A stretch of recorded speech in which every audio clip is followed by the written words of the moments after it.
Holy crap, does it make a world of difference to not have a giant crack there?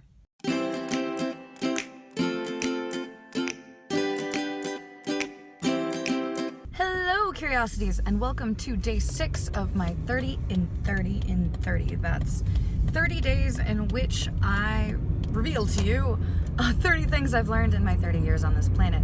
Or rather, I'm just really attempting to do a video a day for 30 days so that I can tell you some things I've learned over the past 30 years. I got 29 some years. My birthday isn't until April 21st, but this is how I decided to celebrate the curiosity way. On to the lesson! Warning, this lesson may get a little bit serious pie.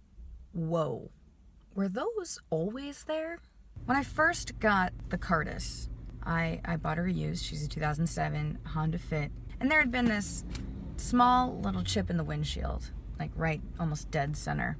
And I looked at it and I felt either side and it seemed fine. It was definitely something I'd want to get fixed, but I was in no rush. And, you know, the guy was like, oh yeah, you'll be fine, you'll be fine. And to be fair, Serenity, before some dude crunched her like a soda can by ramming into the back of her, it had a very similar chip and it never gave me any trouble. Glass is one of those materials that expands and contracts with temperature.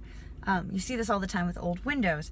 So in this case, it was basically like tectonic plates pushing against each other in this tiny little chip that eventually went. I came out one morning and it was about a foot-ish, a little bit more long, and it looked like the crack in space and time. And I was like, huh, well, that sucks. And I was not entirely sure what to do with it. But at the time, I was still in a very not great situation financially. I was still dealing with my ex and all of that. And so I didn't have the funds to do it. It was really a matter of like, okay, well, I can pay my rent or I can fix my windshield. Obviously, rent is always going to win. It'll be fine, I'll be fine. I'll be able to get to it at some point. We went through winter and it was fine through winter because it didn't quite get hot enough. And then just recently, I want to say about 2 weeks ago, it expanded even further. So it was like nearly across the entire windshield. I think I had a foot-ish on this side.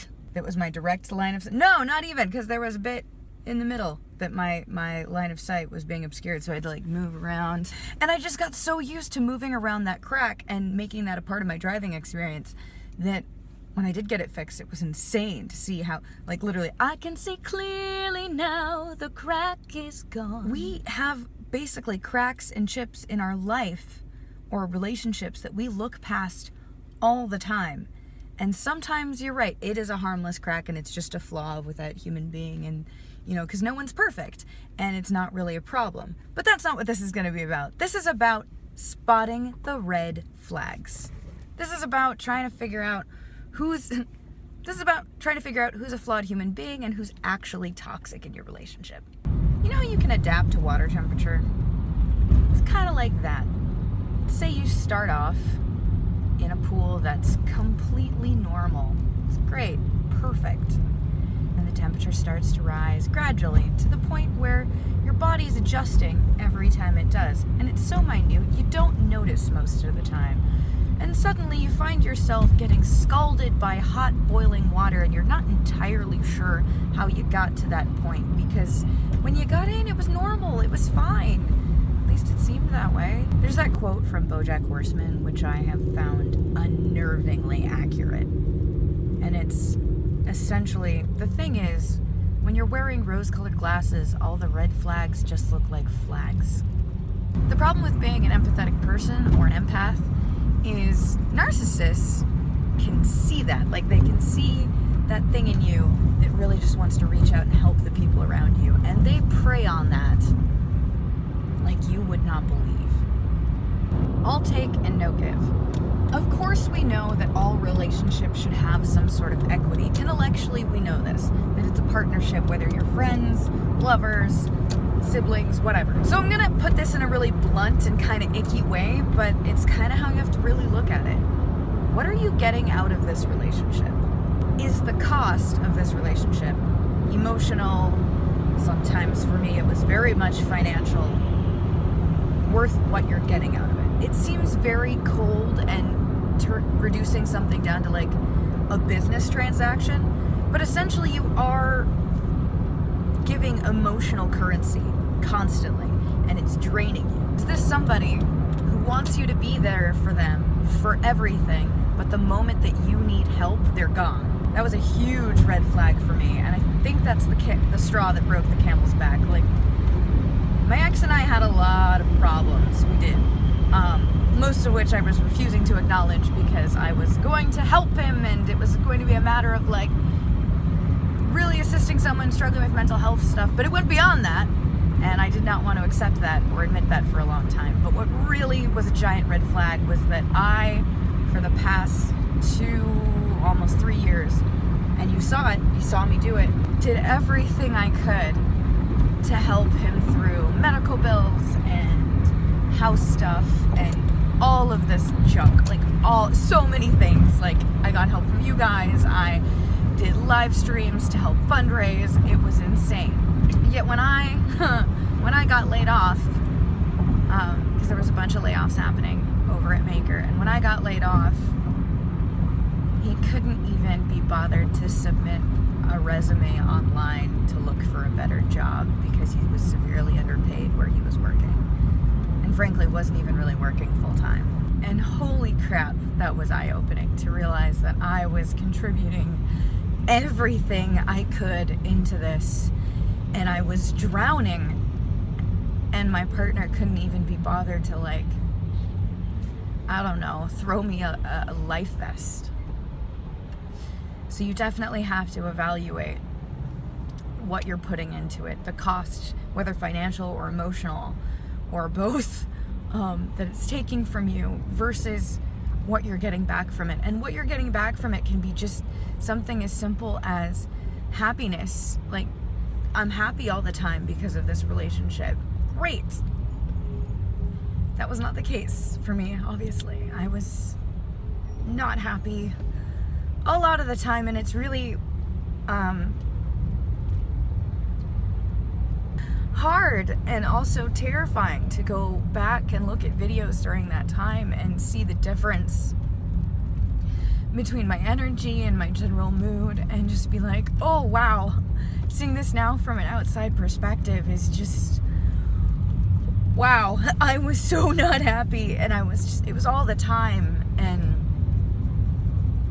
so that's one giant, like, that's probably the biggest flag to keep an eye out for, is just sitting down and being brutally honest with yourself about, is this an emotionally cost-effective relationship?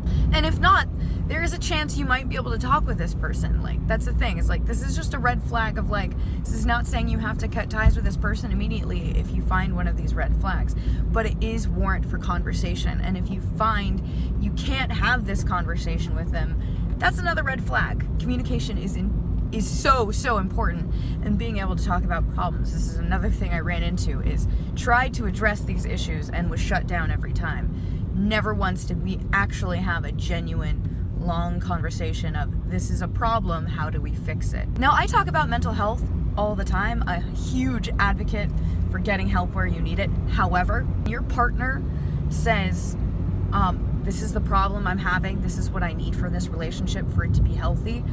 The proper response is not shutting them down by saying, well, I'm really fucked up, or I'm really sick, so I don't know what to do with you, and using that as like an excuse to be an asshole. Mental illness is not an excuse to be an emotionally abusive asshole. It's just not. Sorry.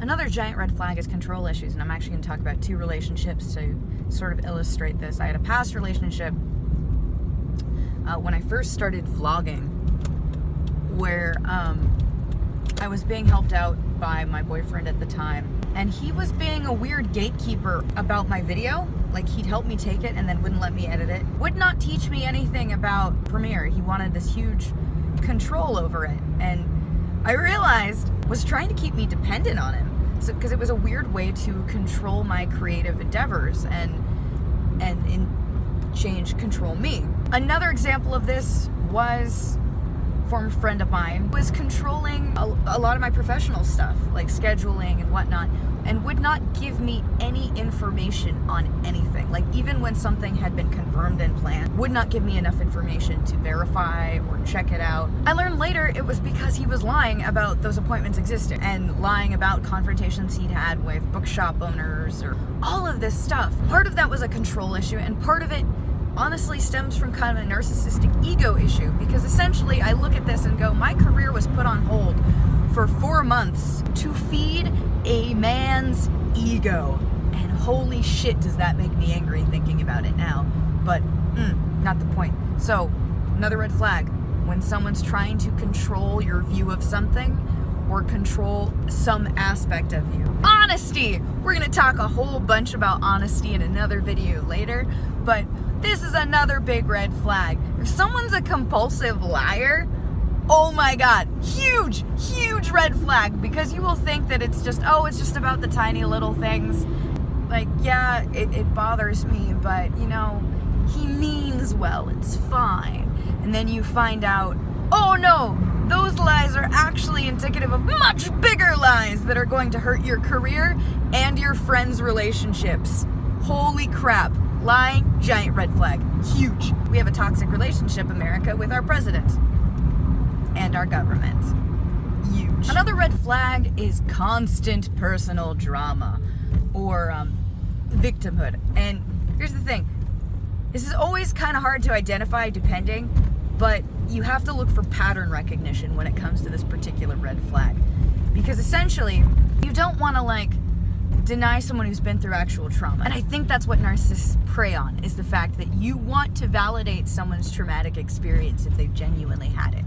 So if you're constantly having a talk with somebody about these horrible things that have happened in their lives, and you're noticing a weird amount of patterns in the way that different people have treated them, and they're the only constant, obviously use your best judgment, but it's very possible that other people aren't the problem. Prime example of this is a former friend of mine loved the crazy ex-girlfriend narrative. All of his exes, crazy. When I hear a dude say, all my exes are crazy, what I usually translate that to is, I was emotionally irresponsible and they did not react well to that.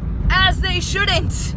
Unreliability and trust. If you have a relationship with someone who's supposed to be your friend and you realize you actually can't really trust them with anything, huge red flag, giant one. Oh my gosh, that's a big one. And I never really thought about it that much because, well, I love them. I just don't really trust them to do things. They're not super reliable.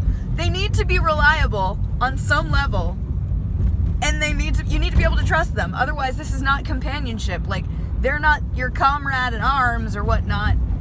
If you can't trust them on some level, it doesn't even have to be a big one, but if you're it doesn't have to be oh, I would trust them with my life. No, that's fine. Not all your friendships are going to be like that. That's fine. However, if you are looking at a relationship and going, oh, I would ask so-and-so to pick up this thing for me, but I don't think they're going to do it. I feel like they're going to flake. Or making plans. You don't trust that they'll actually be there because you feel like they're going to flake on everything. Some people they have anxiety and whatnot, and that's a separate conversation you'll have with them, and that's about communicating properly. This is about people who you've been stood up by at friend dates or whatever. They cancel literally last minute, and they don't seem to care that it is last minute. They are unreliable and untrustworthy, even on these tiny little things that you just excuse because you love them and you want to be friends with everybody. In fact, I say this as a Hufflepuff and someone who just loves people. You don't have to be friends with everyone, and you should not try, because you will kill yourself in the process. Because there are some people out there who do not deserve your friendship. I know a lot of people talk about, oh, never burn a bridge. No, you know what? Sometimes it's okay to burn that bridge. Sometimes it's a matter of you consciously but regretfully burn a bridge. And it's a matter of just you know what? This is a thing that I have to do for both of our healths. And sometimes you light a match to see the bridge better, and then it sets a flame just from the presence of fire because it was soaked in gasoline. Either way, it's okay to burn that bridge. Toxic people do not deserve easy access to you.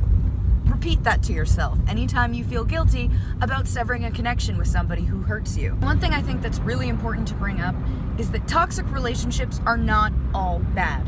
That is something that we find ourselves getting hooked on all the time, of just like, yeah, but it's not all bad, so it's fine. No. That's the thing. They're never going to be completely bad. And they're going to have moments where you're like, oh, this is great. Just, you get the high, and then you get the really shitty part. And that's what this is. It's toxic. It's like delicious poison. So to close out, I want you to know that you are loved, you deserve respect, and I'm so glad you're a part of this community because you help make it better.